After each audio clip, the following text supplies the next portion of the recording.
Quiero que tome la palabra del Señor en sus manos. Bendito sea Dios. El capítulo 3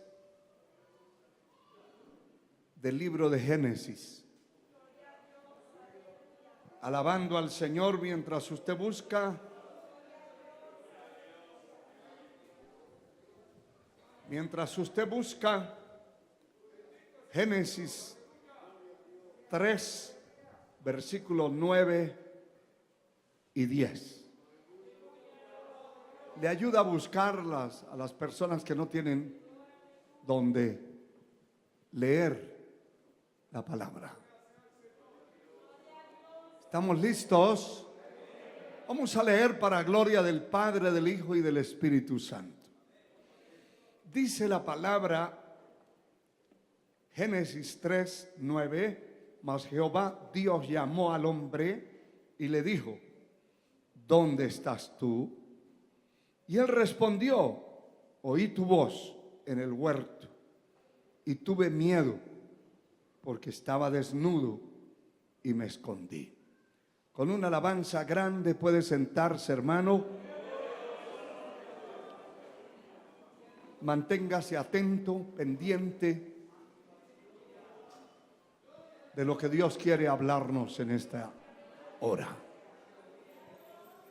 Yo quiero hablarles acerca del tema, la importancia de estar donde Dios quiere que estemos. Alabado sea el Señor. Bendito sea Dios para siempre. Todo cristiano que no está donde el Señor le haya puesto conforme a su voluntad, estará desubicado. Note que esta palabra desubicar o desubicado significa que está desorientado. En primer lugar, no sabe ni para la derecha ni para la izquierda, si se regresa al mundo o sigue el camino. También dice que está incómodo. La persona desubicada vive incómoda, no se siente bien en ninguna parte porque está desubicado.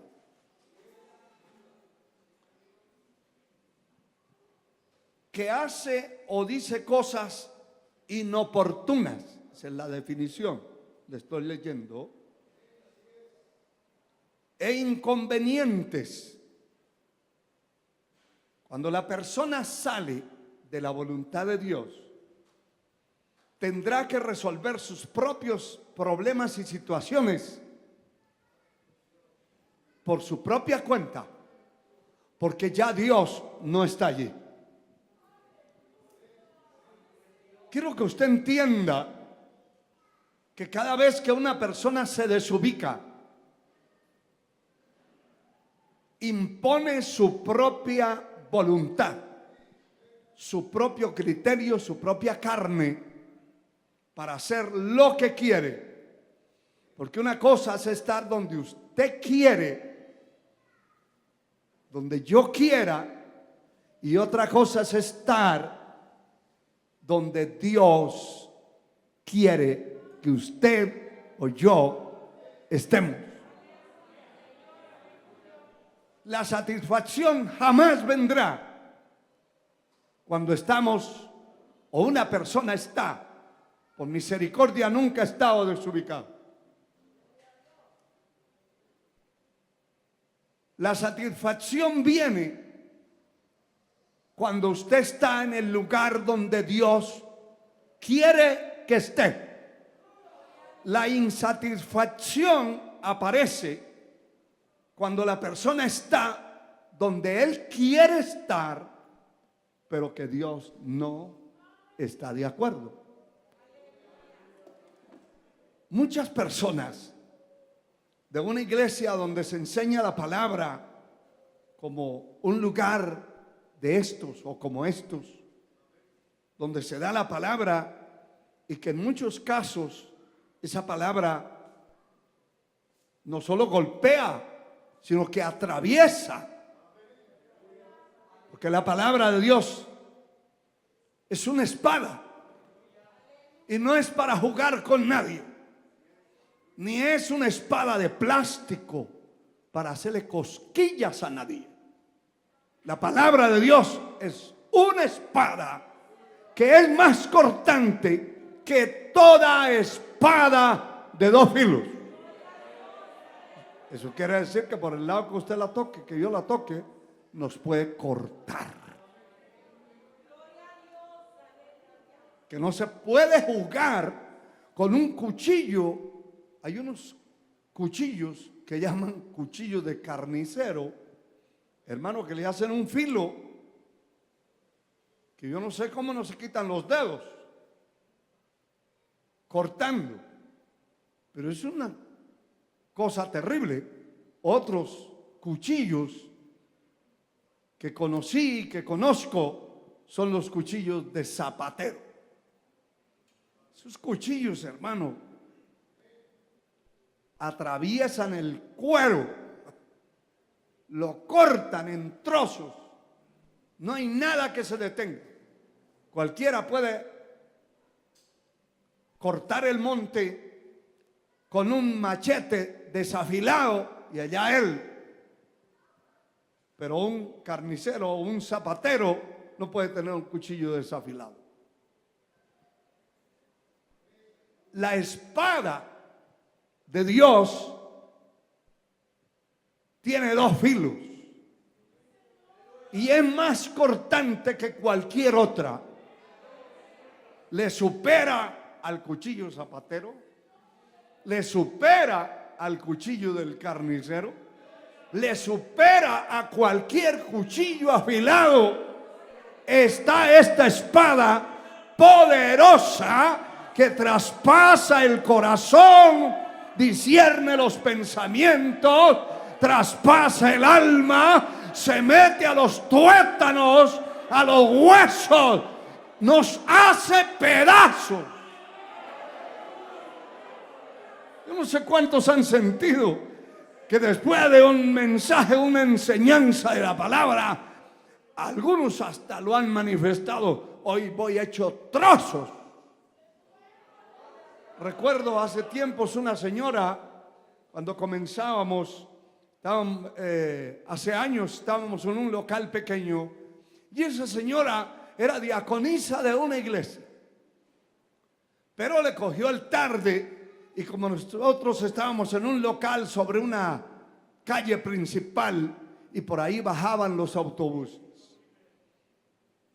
dice ella que sintió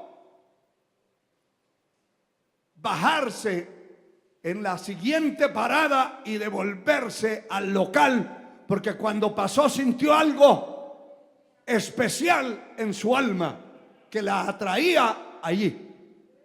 Y venía muy bien decorada la señora, con muchas decoraciones en las orejas, en el cuello, por todos lados traía atuendos.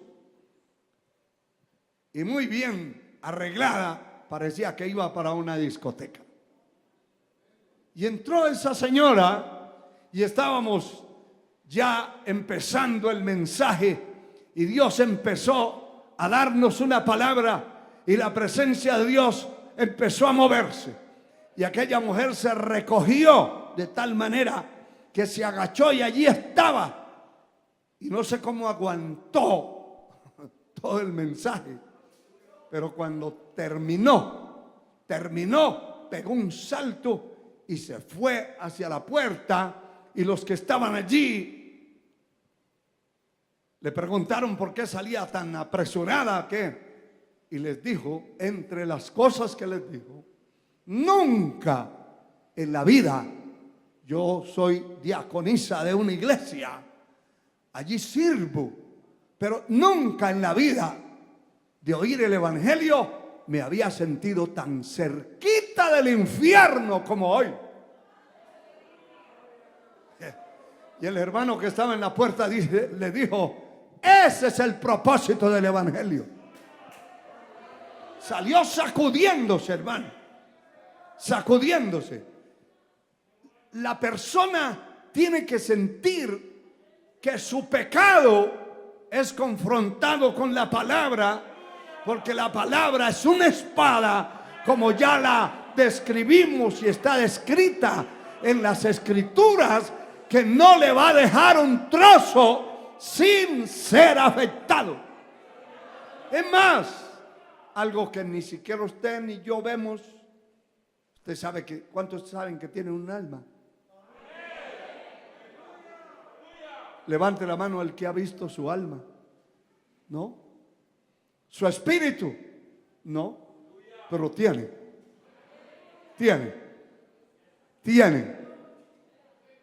Sin embargo, la palabra dice que corta, traspasa, se mete donde se une el espíritu y el alma. Eso yo no lo puedo describir porque yo sé que lo tengo, pero no lo he visto. Ahí está. Y Dios habla a mi espíritu y habla a su espíritu, habla a su alma, pero usted no la ve. ¿Sabe cuándo la va a ver? Cuando deje este cuerpo de muerte. Cuando deje ese bulto de carne allí tirado, entonces usted se verá tal como tenía que ser. Qué maravilla, ¿verdad? Hermano, toda persona que está desubicada no tendrá gozo. El programa de la mañana de hoy se trató de ese tema a las 7 de la mañana. Y participamos en el programa. Pero el desubicado no tiene gozo. No tiene alegría. No tiene satisfacción. No tiene triunfos ni victorias, porque está desubicado. Le contaba el testimonio de esa mujer, y hay muchísimas personas que de una iglesia como estas se van, y se van porque dicen que la palabra es demasiado dura. Me voy a buscar un lugar donde yo creo que no solo yo lo he oído, ustedes han oído muchísimas veces. ¿Sabe cómo dicen? Donde yo me sienta bien. Ahí está la chuleta viva.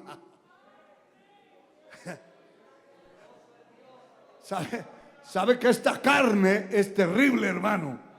¿Sabe dónde se va a sentir bien? Donde lo dejen hacerle lo que le da la gana, donde nadie le llame la atención, donde nadie ni lo mire, donde nadie intente a corregirle nada. Puede andar como quiera, puede entrar desnudo y nadie ni lo mira. Disfrute su desnudez,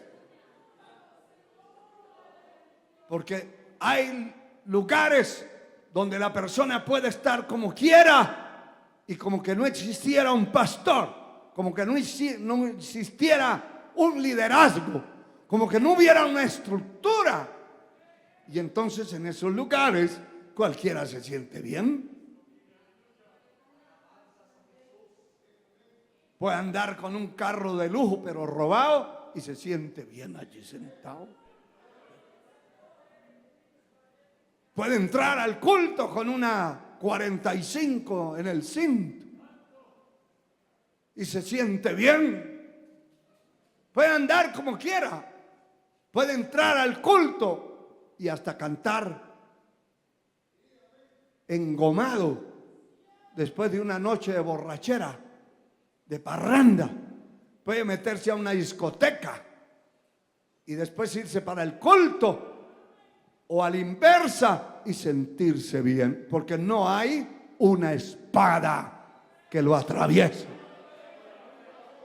Pero los ojos de Dios están puestos sobre su pueblo, su iglesia, sobre su vida, sobre mi vida. Y de ahí no nos vamos a escapar, ni nos podemos esconder de nada ni de nadie. De nada y de nadie. Él conoce las cosas que usted habla en el lugar más secreto. Se puede meter a un sótano, a un túnel donde no haya ni ventanas ni nada, y habla y habla y habla y habla, y critica y dice y murmura, y el oído de Dios está oyendo.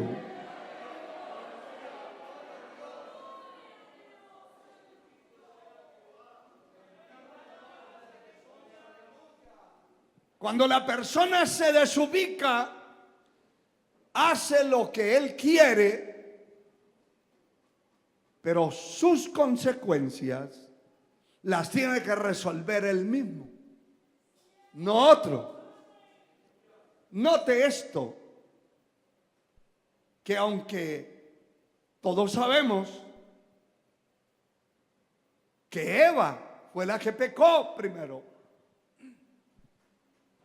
la que arrastró a su marido, sin embargo, Dios no le dice: Eva, ¿dónde estás? Esa mujer andaba ya detrás de un tronco desnuda, igual su marido. Pero Dios llamó al hombre. ¿Por qué llamó al hombre? Porque él era el responsable. Muchas cosas que suceden en las casas, en los hogares, en las familias, el hombre es el responsable. Muchísimas cosas. Que su hija entre a la hora que quiere a su casa, su hijo entre a la madrugada o se quede botado en la calle, y después usted con los brazos abiertos, cada vez que llega el sinvergüenzote allí, lo está recibiendo. Usted es el responsable. No su mujer ni su marido. El principal responsable es la autoridad, porque Dios estableció al hombre como cabeza. Y en este gravísimo problema, oiga, que han pasado más de 6,000 años de consecuencias por aquel hombre haber fallado a Dios. Este es un gravísimo problema que no ha sido resuelto todavía. Cristo murió por todos los perdidos y pecadores en consecuencia de Adán, de nuestro hermano Adán, que fue vencido por la tentación y por el diablo. Poder en la sangre de Cristo. El Señor le dirige la palabra a él y le dice al hombre: mas Jehová Dios llamó al hombre y le dijo: ¿dónde estás tú? ¿Dónde estás? Y el hombre respondió: oí tu voz en el huerto, porque allí se movía la presencia de Dios, y tuve miedo porque estaba desnudo y me escondí. Desde el momento de pecar ya se desubicó. Se desubicó.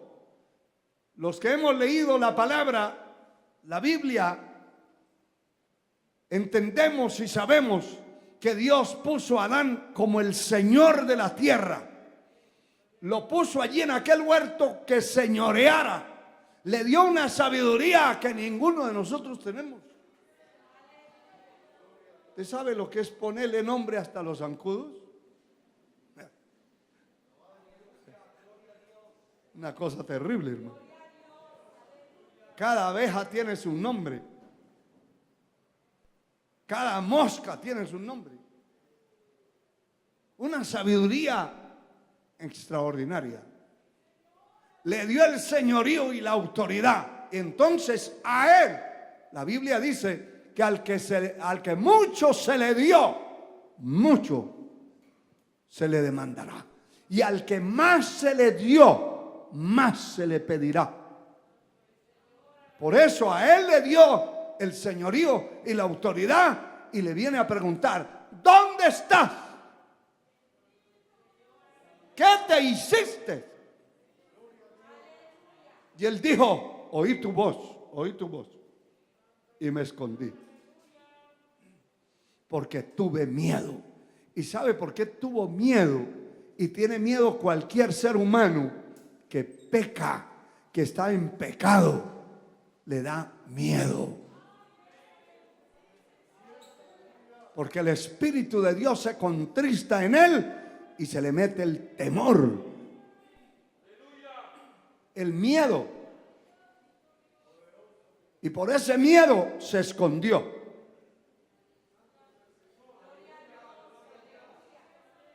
Ya dije que las consecuencias de ese pecado y de ese descarrío y de esa desobediencia, de esa desubicación, fue fatal y ha sido fatal.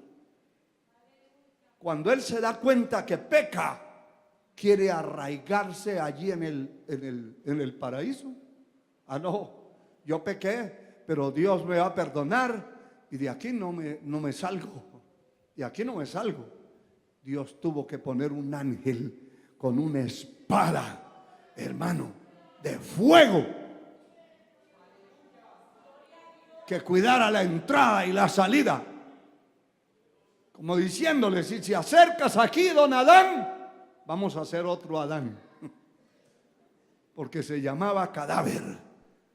Dios entró en batalla y lo echó. Se fue con una maldición encima del pecado. Se desubicó a llorar. Hay gente desubicada que se pasa llore y llore y llore, y no es porque sientan la presencia de Dios, sino que son despechados, desechados, echados.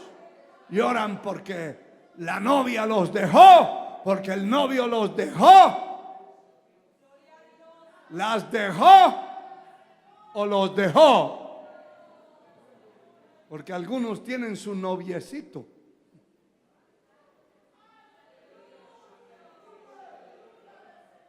Y otras tienen su noviecita.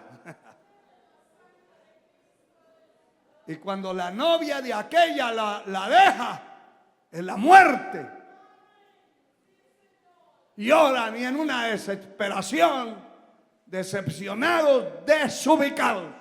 Y muchos de esos desubicados van a parar tirándose de un puente abajo.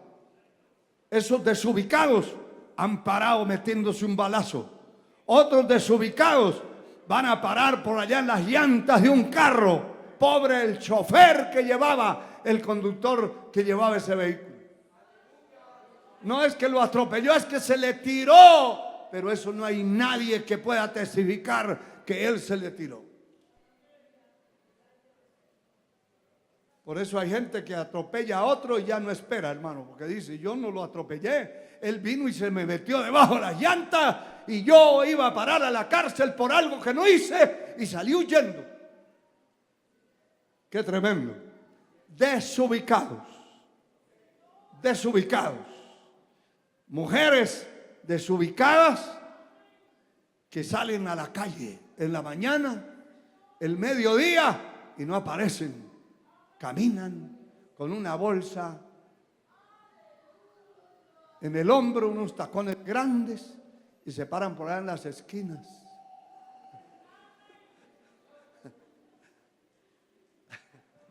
A ver quién les lanza una flor. Desubicadas, medio locas y medio locos, porque hay hombres desubicados que agarran la calle.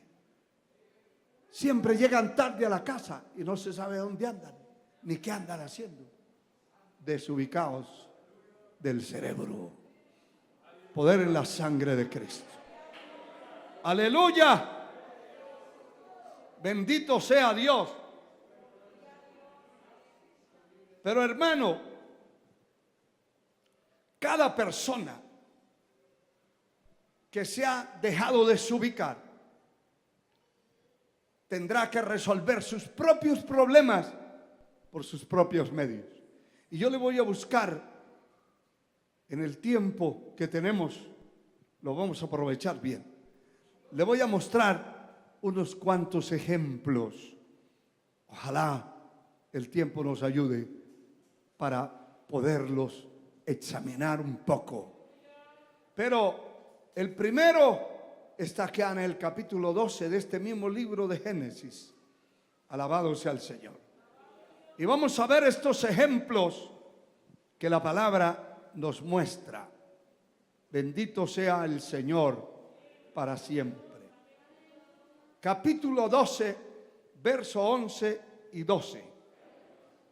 Dice el verso 11: aconteció que cuando estaba para entrar en Egipto, dijo a Sarai, su mujer: he aquí ahora conozco que eres mujer de hermoso aspecto, y cuando te vean los egipcios dirán, su mujer es, y me matarán a mí y a ti te reservarán la vida. Y ahora pues di que eres mi hermana, para que me vaya bien por causa tuya y viva mi alma por causa de ti.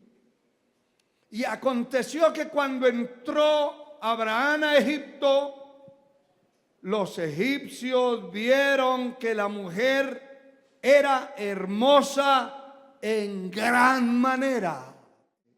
Y también la vieron los príncipes de Faraón. Mire que no se le escapaba a los impíos de ninguna manera.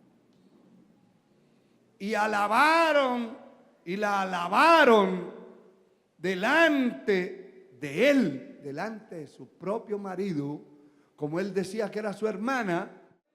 Y fue llevada la mujer a casa de Faraón.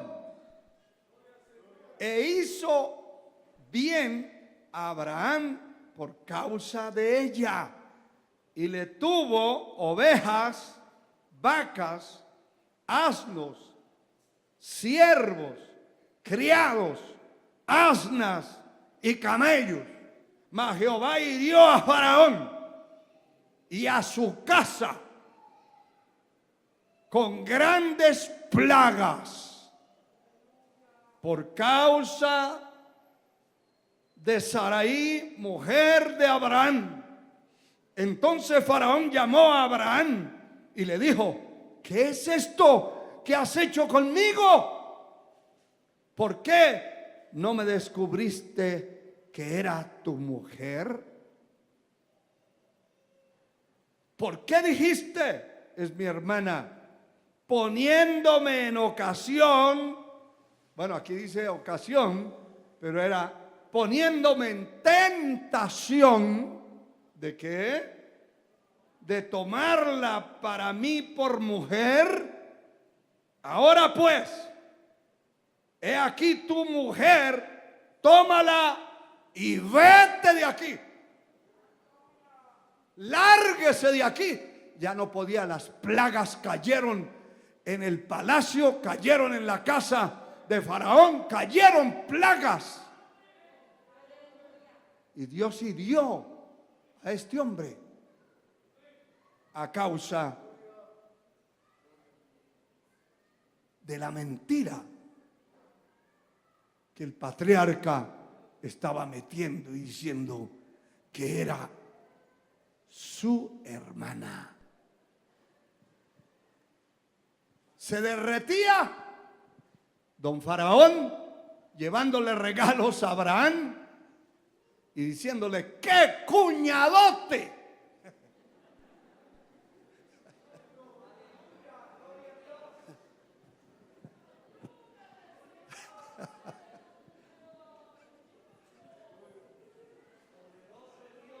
Ahí sí que los ayude, dice Esperanza.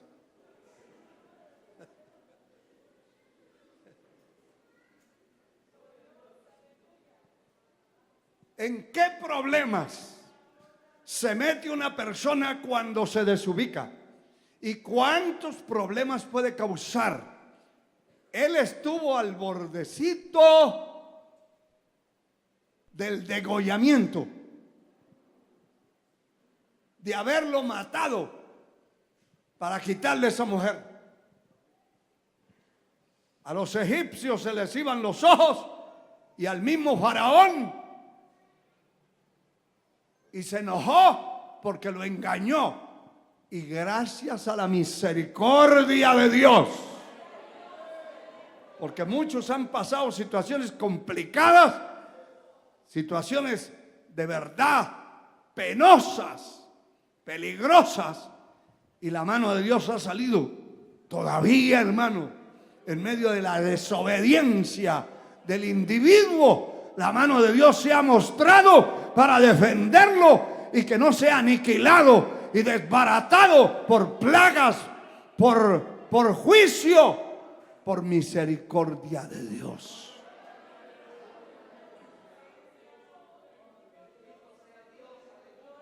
Tuvo que dejar todos los regalos que le dieron y salir con lo que había entrado, porque todos se lo estaban dando por intereses de la mujer de Abraham. ¿Quién sabe en qué peleas se meterían después? ¿En qué pleitos?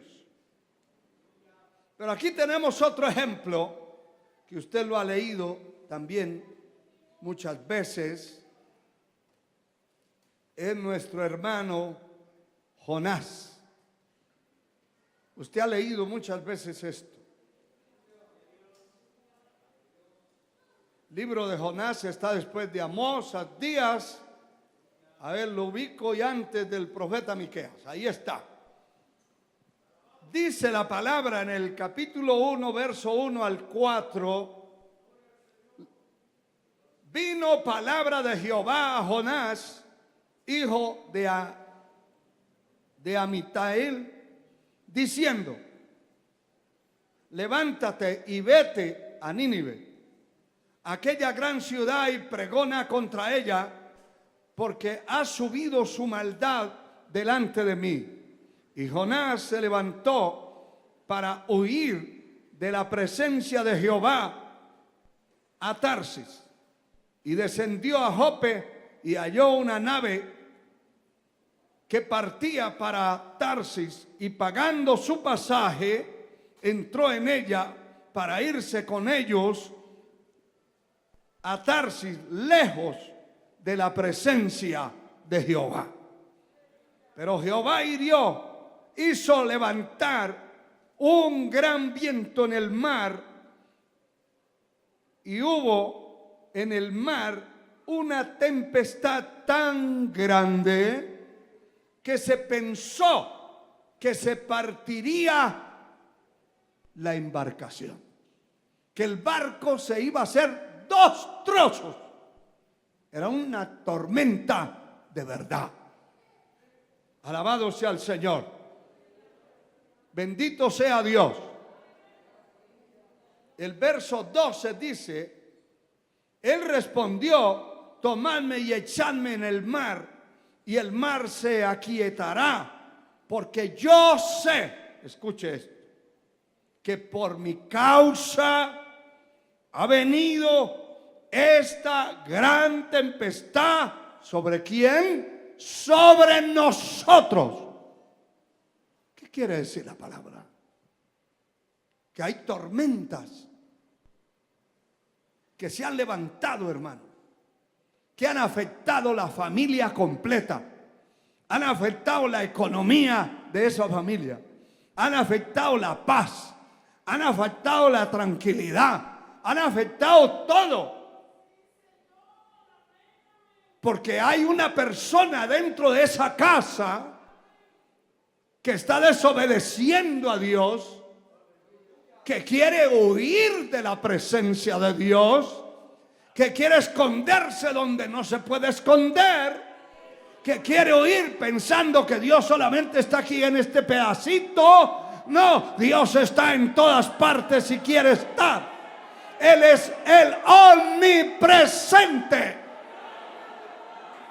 El diablo no puede estar en todas partes, pero mi Dios sí. Dele gloria a Él, porque Él puede estar aquí, puede estar en Estados Unidos, en Francia, en cualquier parte de la tierra. Sus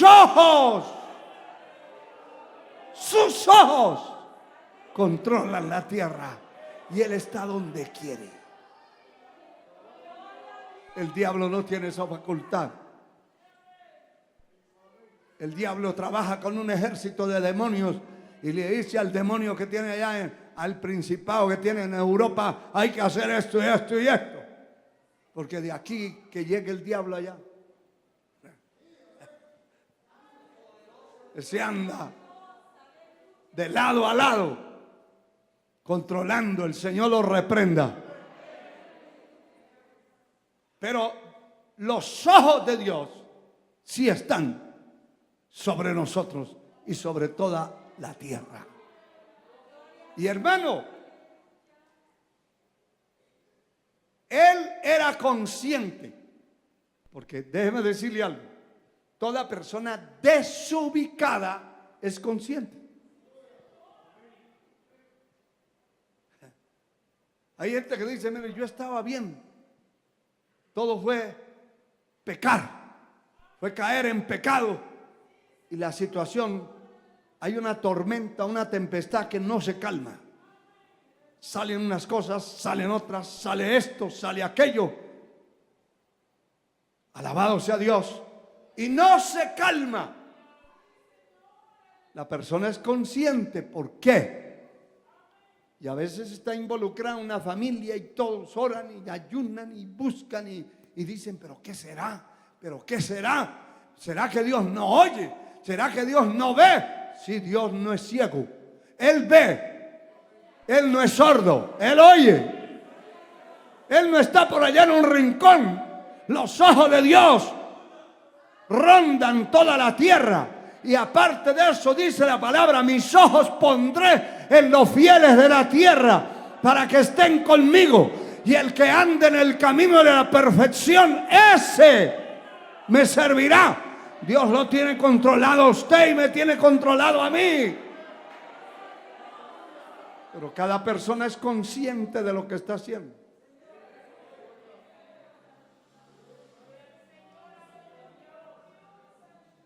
Cuando esa tempestad estaba por partir el barco y ya en una situación complicada, y tiraron todo lo que llevaban, la carga, todo, y se estaban quedando solo los pasajeros.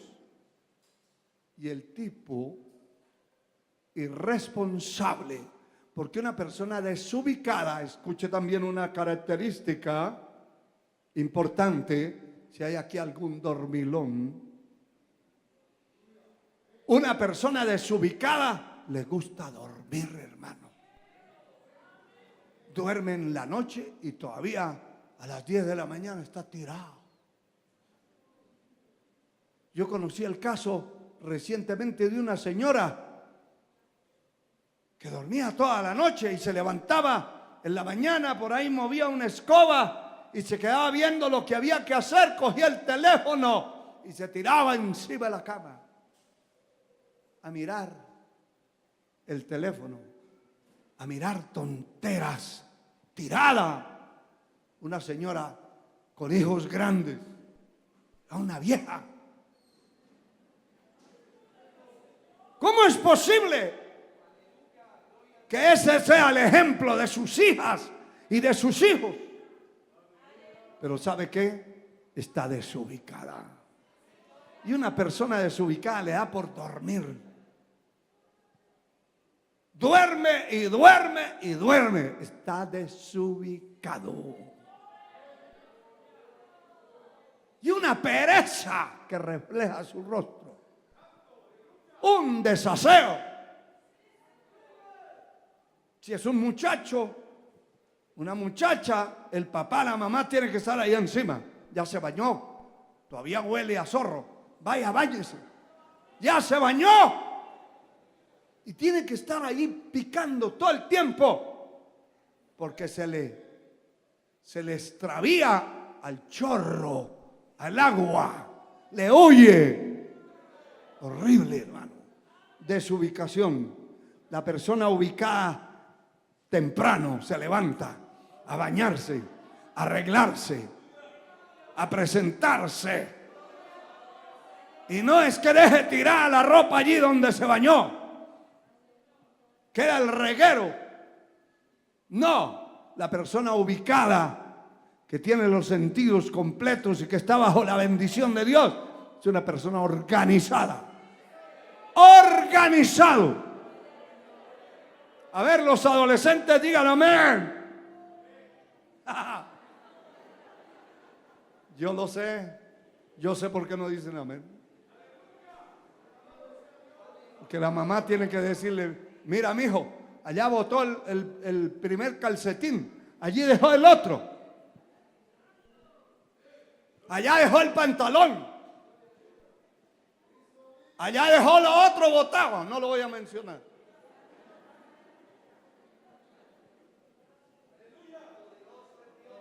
Un desordenado. Mirá que solo agua se echó. El jabón está seco. ¿Y sabe qué hacen algunos de esos sucios? Sucios. Casi de la especie de los zorrillos. Sueltan el chorro de la ducha, del agua, y se paran allá detrás. Y se oye el chorro cayendo sobre el cemento. Y al ratito salen que se bañaron. Mentirosos. Peor si es agua helada. Dan lo que tengan que dar, pero no le meten en la cabeza eso. Una cosa impresionante. Aleluya. Pero aquí no vinieron hoy esa gente. Aquí vinieron todos los limpios. Limpios hasta el bolsillo. Pero vinieron. A ver, dele gloria al Señor. Dele gloria. A su nombre, gloria. Aleluya. El barco estaba para partirse y todos sacando. Y cuando van viendo qué más sacamos, qué más botamos, encontraron que allá abajo había un rebelde desubicado, desobediente, durmiendo. Alabado sea el Señor. Bendito sea Dios. El verso 6 dice eso. Y el patrón de la nave se le acercó y le dijo: ¿qué tienes, dormilón? Levántate y clama a tu Dios. Quizá Él tendrá compasión de nosotros y no pereceremos. Lo levantaron, lo sacaron de allí, pero la presión siguió. La presión siguió porque la tormenta no se calmaba. Y entonces le dijeron: cada uno clame a su Dios. Y seguía la presión. Y dijeron: bueno, alguno de los que están aquí anda mal. Si en su familia, en su casa, que se parte el vidrio sin nadie tocarlo, que se parte el espejo, que se rompe esto, que se rompió el chorro del agua, que hay, que no hay con qué pagar el agua, que no hay con qué pagar la luz, haga un alto y revise dónde está ese Jonás ahí metido. Puede que se llame Pedro, Pedro Jonás, Lucas, Pedro Lucas, Jonás Lucas, y bien Lucas. Hay que descubrir dónde está el problema. Y cuando llegaron a él, le dijeron, él dijo: yo soy el culpable. Tomadme y echadme al mar, y el mar se va a aquietar. Mire que conocía el hombre las cosas. El mar se va a aquietar porque yo sé que por mi causa ha venido esta gran tempestad sobre vosotros. Yo sé. Qué tremendo es eso. Qué tremendo que hay gente que sabe que está en un problema que se va a meter en una situación complicada, que no va a poder salir de allí, que ahí va a ser su sepultura, su fracaso.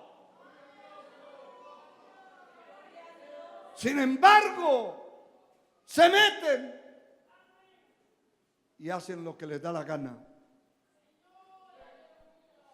Lo agarraron entre varios y lo tiraron al mar. Quitemos este estorbo que va aquí en este barco. Y de una vez la tormenta cesó. Y había un pececito allí de tamaño grande que dijo: qué tremendo almuerzo.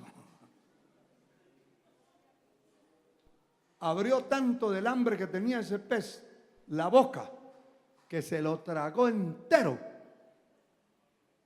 y lo pasó para la panza de una vez. Y desde allí empezó el problema, el arrepentimiento. Y otra vez encontramos que en medio de esa situación de desobediencia, de rebeldía, sale la mano de la misericordia de Dios. Hermano, ¿sabe qué dice la Biblia? Que por la misericordia de Dios no hemos sido consumidos. Porque muy grande ha sido la misericordia de Dios. Porque muchas cosas, muchas veces hemos fallado a Dios. Y muchas veces hemos emprendido caminos que no son los correctos.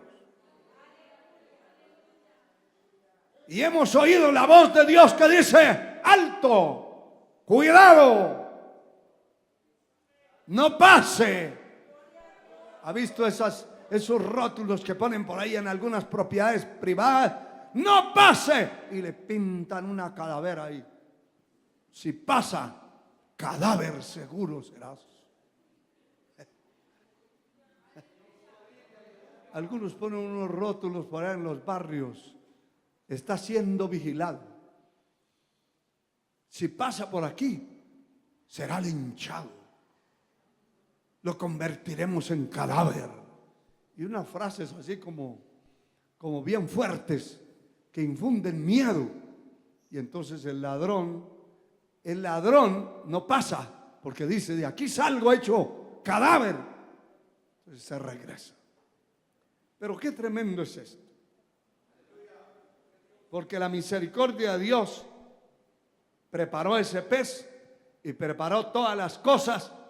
Y aunque fue todo vomitado allí, lleno de vísceras, lleno de muchas cosas desagradables que tenía ese animal en la panza, en el vientre, pues lo pudo vomitar. Porque la mano de Dios, el Señor manda a los peces, manda el viento, manda las aguas, manda las nubes, manda la lluvia, manda al diablo, lo manda también. El Señor lo reprenda. Manda en todo lo que Él quiere. Él tiene toda potestad, me es dada en el cielo y en la tierra. Todos le tienen que obedecer. Yo le obedezco voluntariamente, sin presión. No quiero problemas con mi Señor. No quiero desubicaciones. Alabado sea Dios. Hace tiempos, en una reunión que teníamos, me hicieron una gran oferta. Hay una iglesia muy numerosa en un país, y a usted creemos que ya se le cumplió el tiempo allá en ese país de Guatemala. Entonces queremos hablar, si usted está dispuesto. Allí va a tener, hermano, de todo lo que no se ha imaginado poder tener. Y yo le dije: yo quiero estar donde el Señor quiere, no donde mi carne quiere. No es las promesas del hombre, las promesas del dinero, ni promesas de sobornos, ni promesas de presión. Es donde Dios quiere. Y gracias al Señor, aquí es donde el Señor quiso que estuviera, y aquí es donde el Señor nos ha bendecido su obra, ha extendido su obra y la va a extender por muchos lugares de la tierra.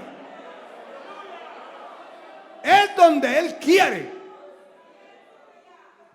Eso no quiere decir que donde usted está, porque Dios quiere que esté, no van a haber problemas. No, allí es donde más problemas hay. Allí es donde más problemas hay. Porque el enemigo se va a oponer a que usted esté ahí, a que usted haga lo que Dios le dijo, a que usted realice la tarea de parte de Dios. El enemigo va a luchar y va a pelear para que usted no logre hacer nada. Y por eso es que donde está la presencia de Dios, donde está la voluntad de Dios, hay una batalla continua. El diablo está de frente, en la espalda, del lado. Por donde usted se meta, va a encontrar que allí está el enemigo. Los problemas tampoco son una señal de que Dios no está ahí. Hay que discernir, así como se discierne la profecía, hay que discernir el plan de Dios. Bendito su nombre por siempre.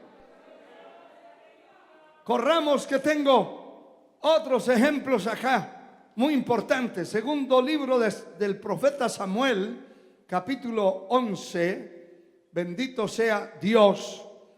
Segundo libro del profeta Samuel 11, 1 y 2, dice la palabra. Aconteció que en el año siguiente, en el tiempo que salen los reyes a la guerra, que David envió a Joab y con él sus siervos y a todo Israel. A todo Israel, note esa palabra. Y destruyeron a los amonitas y sitiaron a Rabá. Pero David se quedó en Jerusalén.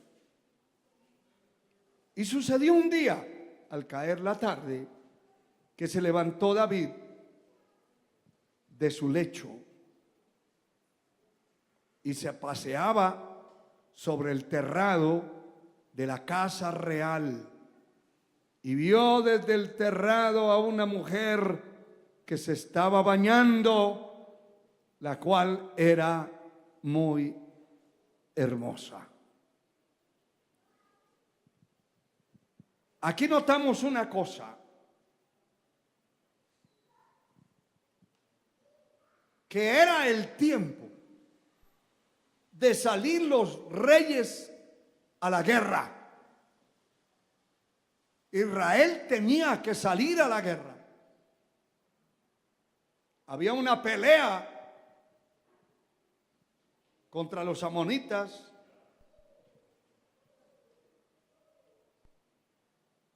Sitiaron a Rabá, se enfrentaron. El comandante del ejército, que era Joab, y los siervos de David, todos estaban en la guerra. Pero aquel hombre se desubicó. Qué terrible. Y sabe que ahí hay una característica muy clara de la desubicación, de lo que le decía anteriormente: dormir cuando no hay que dormir.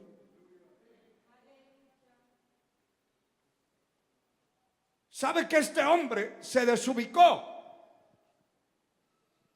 Y mandó, dio orden: vayan. Y ya estaba la guerra cogiendo fuerza y estaban ganando, pero él se levantó. Y aquí dice, mire lo que dice. Dice el segundo verso: sucedió un día al caer la tarde, que se levantó David de su lecho. ¿Se acuerda de aquella señora que le conté? En pleno día, 10 de la mañana, 11 de la mañana, tirada en la cama con un celular y todo el desorden en la casa.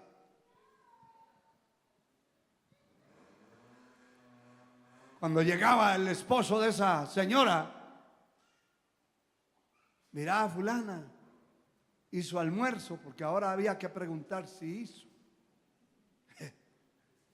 Ya no es vengo a almorzar o vengo a cenar. ¿Hizo algo?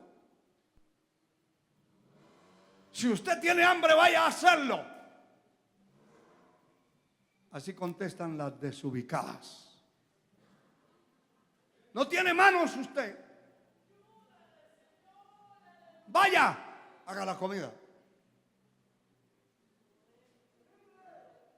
Desubicada. Pero este hombre estaba desubicado. Este hombre estaba desubicado.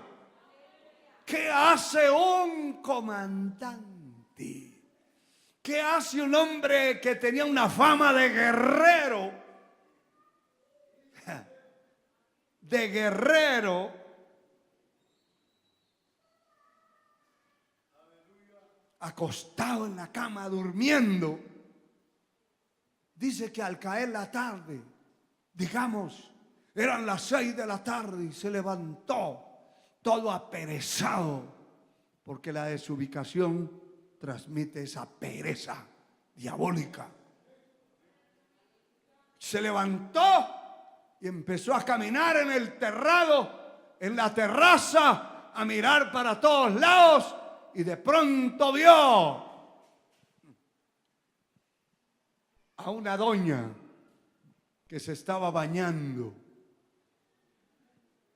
Por allá en las aldeas, en los campos, la gente no tiene cuidado y se bañan, las mujeres y los hombres, detrás de un plástico. Ponen un plástico ahí amarrado. No construyen nada de lámina ni de palos, ni habiendo tantos palos, no. Ponen un plástico amarrado. Y viene el viento y levanta ese plástico.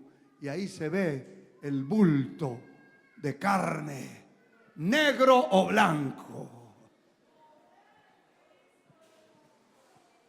Poder en la sangre de Cristo. Allá estaba ese bulto. Pero era un bulto bien hecho, hermano.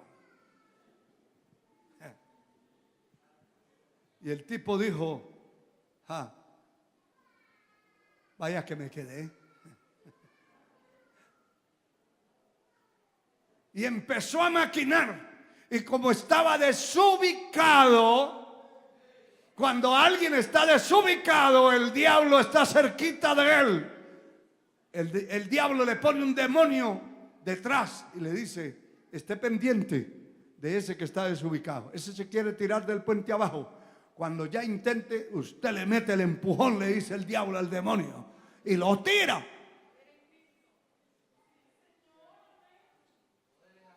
Como está desubicado, entonces el diablo estaba allí pendiente del gran guerrero, del gran rey de Israel. ¡Qué terrible! El demonio le puso sueño en la tarde, vagancia, y luego lo levanta justamente cuando aquella mujer se estaba bañando ahí. Y después que la vio, dijo, de mis garras no se escapa.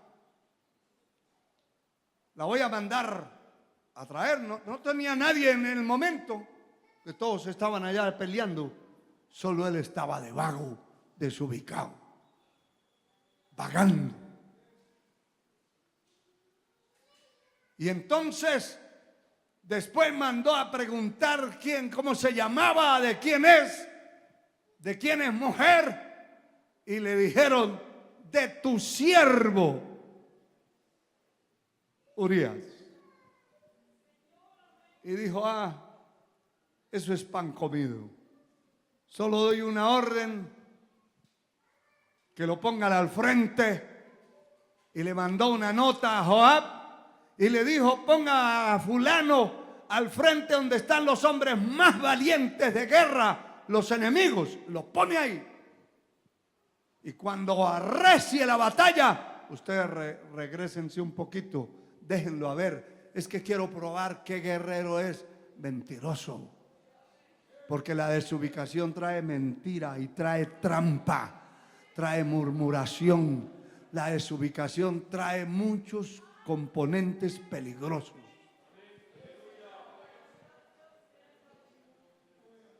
Mentiroso.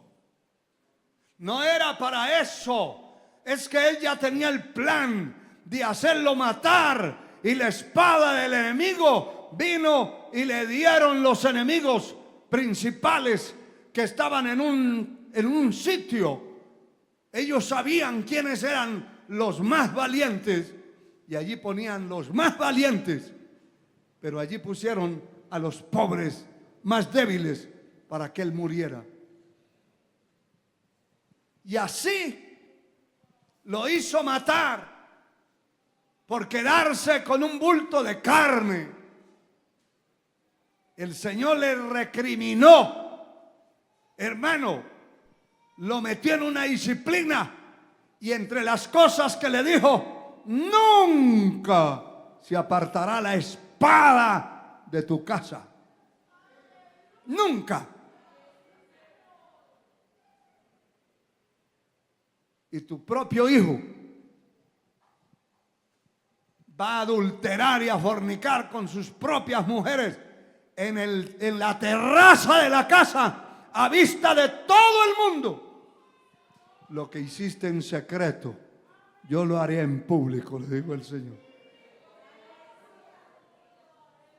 Qué tremendo. Algunos dicen: así como pecó David, yo también he pecado y yo he hecho y aquello y puedo hacer y puedo.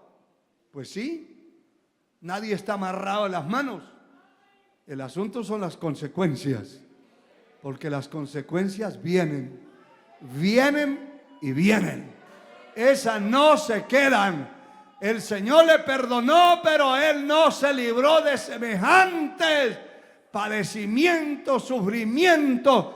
La misma espada acabó con el hijo que más amaba. La misma espada, hermano, lo acribilló. Acribilló su casa. Alabado sea el Señor. Bendito su nombre por siempre. Y ya me queda un poco tiempo, pero quiero que mire el capítulo 19 del libro de Génesis. Alabado sea Dios. Bendito su nombre. ¿Cuántos pueden levantar su mano y dar un gloria a Dios? Ahora, ¿cuántos pueden levantar la voz a su nombre? ¡Qué bueno es Dios! ¡Qué bueno! Yo sé que esta palabra está llegando a muchos lugares y va a llegar. Mucha gente que se ha dejado desubicar. Aquí el capítulo 19 del libro de Génesis, versículo 24. El verso 24 dice: entonces Jehová hizo llover sobre Sodoma y sobre Gomorra azufre, fuego de parte de Jehová desde los cielos, y destruyó las ciudades y toda aquella llanura con todos los moradores de aquellas ciudades y el fruto de la tierra. Entonces la mujer de Lot miró atrás a espaldas de él y se volvió estatua de sal. La palabra nos dice claramente cómo, hermano, cómo en el momento que el ganado que tenía Abraham y Lot creció demasiado. Entonces, la bendición de Dios había caído sobre Abraham y llegó el momento en que Dios quería bendecir a Abraham. Oiga ese detalle. No se lo voy a mostrar ahorita por el tiempo. Le estoy haciendo un recuento. Pero Dios lo quería bendecir. Pero no lo podía bendecir si Lot no se quitaba de ahí. Porque hay gente que son una bendición para su vida y otros personajes que son un estorbo en su vida. Yo no sé si usted entiende lo que estoy diciendo. ¿Qué amigos tiene que son un estorbo para su vida? ¿Qué amigas tiene que son un estorbo para su vida? Que son un estorbo para su vida económica, su vida moral. Los amigos que tiene dentro de las cuentas del Facebook, de las redes. ¿Qué tipo de amigos tiene? Son un estorbo en su vida. Y la bendición de Dios se aguanta, se detiene. Dios no lo puede bendecir hasta que no quite esos enemigos de ahí. Amén. Algunos se enojan con lo que decimos, pero nosotros tenemos una banda de enemigos, unos a la derecha, otros a la izquierda, y hemos aconsejado: si usted tiene uno de esos enemigos en su cuenta, quítelo de ahí, porque Dios se va a enojar, Dios se va a irar. Dios es misericordioso y paciente, pero yo no puedo tener amigos y enemigos dentro de mis cuentas y dentro de mi casa, dentro de mi vida, dentro de lo que yo hago. Y Dios no podía bendecir a Abraham. Y hermano, Dios le dijo, después que Abraham se separa de Lot, Dios se le presentó, se le reveló y le dijo: yo te voy a bendecir. Porque en el momento de separarse, Abraham, que era la autoridad, le dio a Lot escoge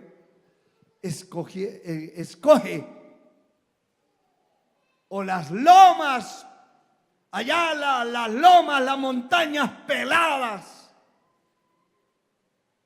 o escoja la llanura. ¿A quién le han dicho? Y él escogió las llanuras que daban a Sodoma. Y dice la palabra que los hombres de Sodoma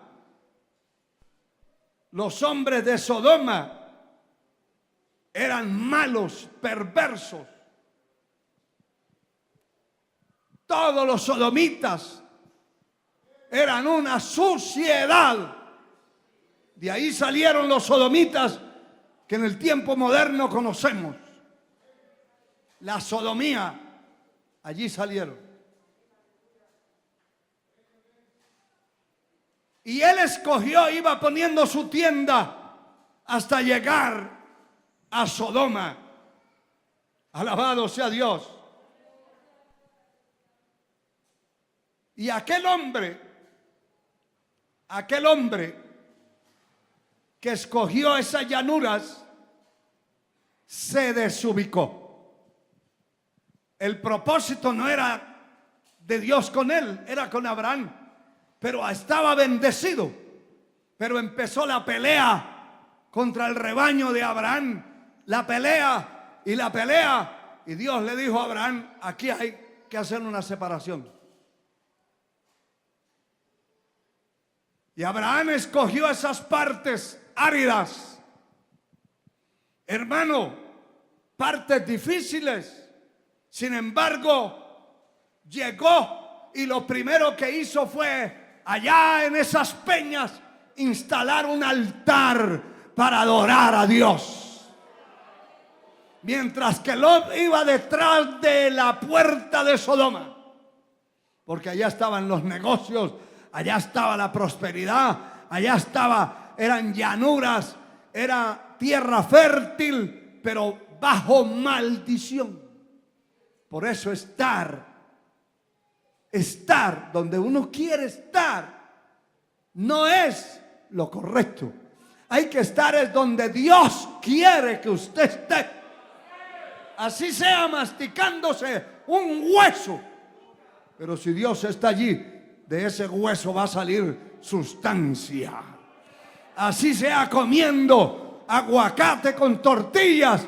Pero si Dios está allí, esas tortillas van a tener vitaminas y proteínas. No es donde usted quiera, ni donde yo quiera.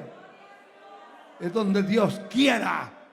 Y ahí donde Dios quiere que usted esté, es donde lo va a prosperar y lo va a bendecir.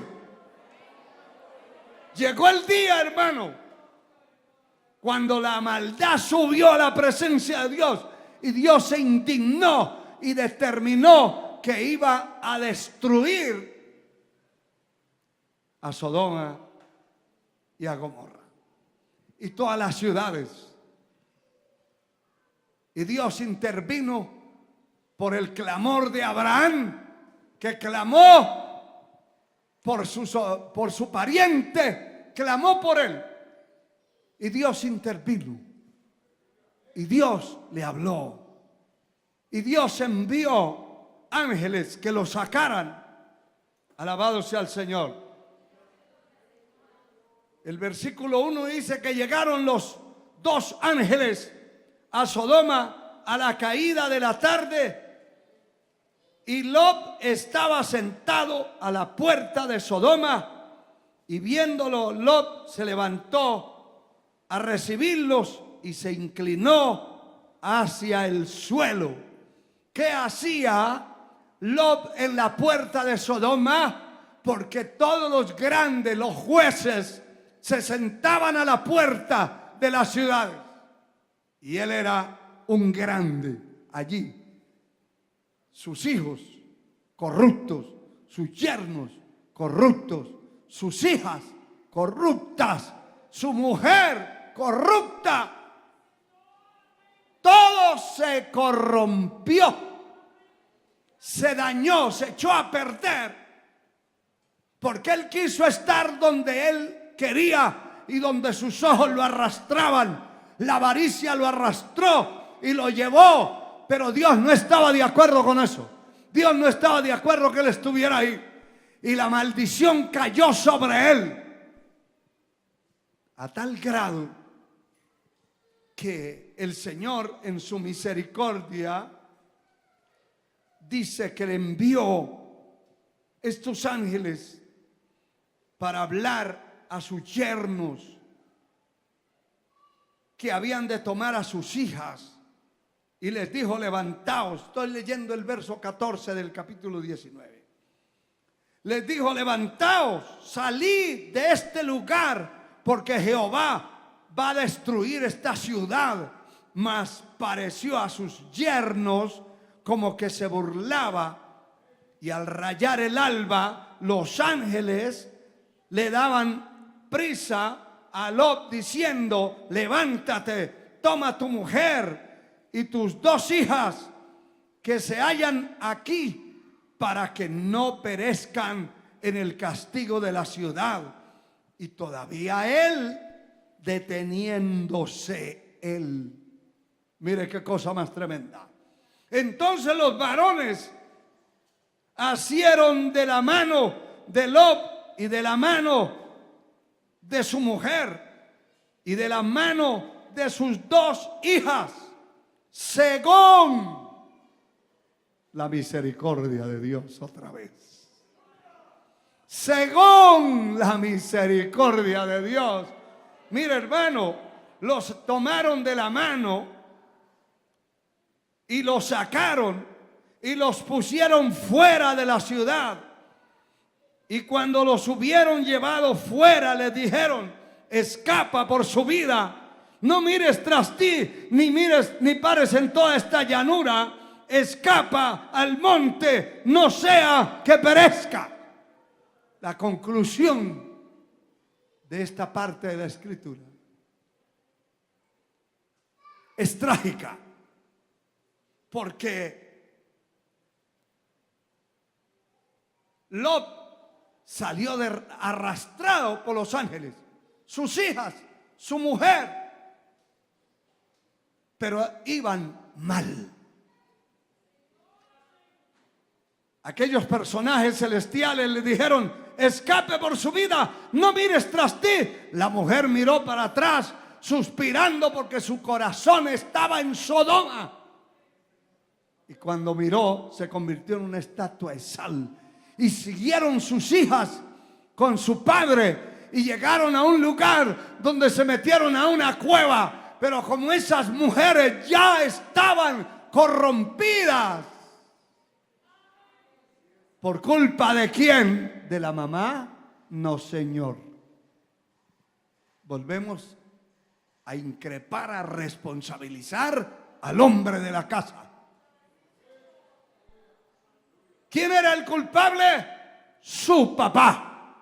¿Por qué, pastor? Porque él fue el que escogió el camino de Sodoma, el camino de la perdición. Sus hijas iban corrompidas y cuando se metieron en esa cueva pensaron que la tierra se había quedado sin moradores, porque como estaban desubicadas, corrompidas, emborracharon a su papá porque conocían el licor. Y cuando su papá estaba borracho, la hija mayor se metió con él. Y el tipo en su borrachera le hizo un hijo, que allí es la descendencia de los moabitas aborrecibles de Dios. Porque fue un hijo de pecado, de perdición. Y al otro día, su hija mayor le dice a su hija, a su hermana menor: mira, no hay hombres en la tierra, la tierra se acabó, el fuego quemó a todos.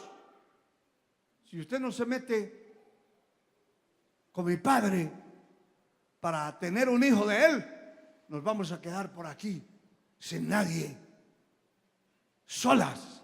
Y se metió con su propio padre, su hija menor, y también concibió un hijo de él, un hijo de maldición. Concluyo con esto. ¿Qué ganó Lot por estar donde él quería? ¿Qué ganó? Tantas riquezas que tenía, porque si estaba en la puerta de la ciudad era un hombre millonario. De hecho, que Dios ya lo había bendecido al lado de Abraham. Pero él era un hombre millonario. Perdió su dinero, perdió sus propiedades, perdió a su mujer, perdió a sus hijas.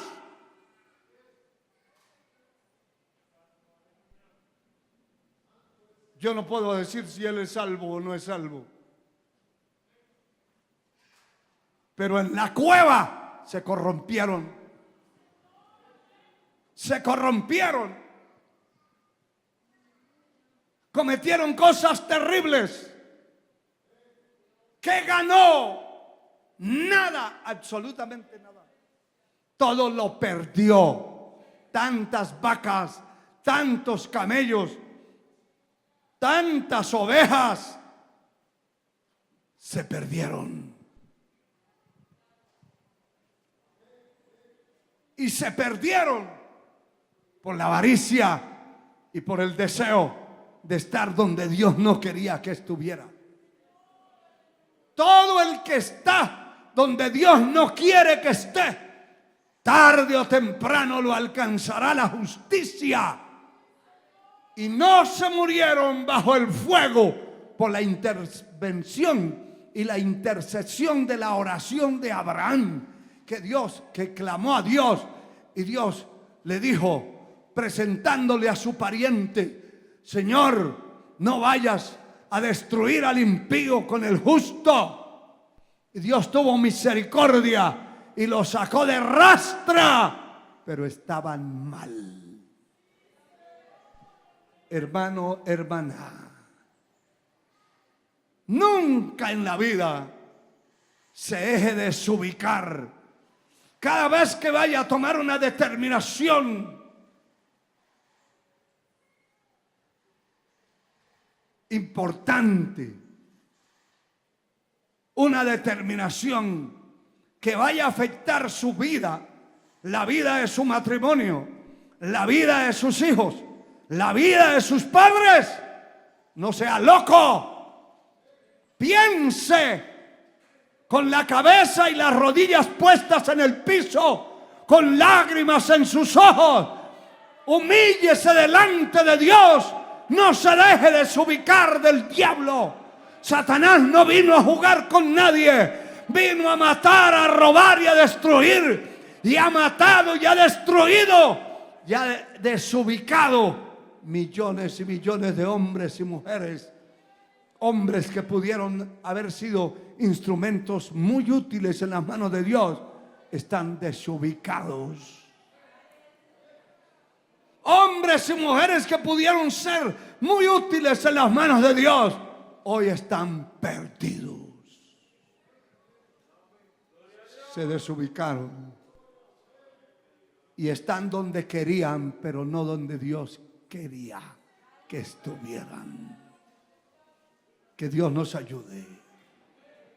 Y que Dios nos ayude, porque no hemos recibido espíritu de cobardía, hemos recibido espíritu de poder y de dominio propio, espíritu de autoridad, de discernimiento, para poder actuar en la dirección, no que aparenta ser una bendición, aparenta ser y aparenta tener, pero no es lo que aparenta, no es lo que tiene hoy, es lo que va a tener mañana. El problema no es el hoy ya lo vivimos y hoy se convierte en historia. El problema es lo que vivamos mañana. Mañana, lo que cuenta es lo que usted sea el día que suene la trompeta. Lo que cuenta es lo que usted sea el día que la muerte lo sorprenda. No lo que fue hace 10 años. Eso no cuenta. Cuenta lo que fue hoy. Quiero que se ponga de pie.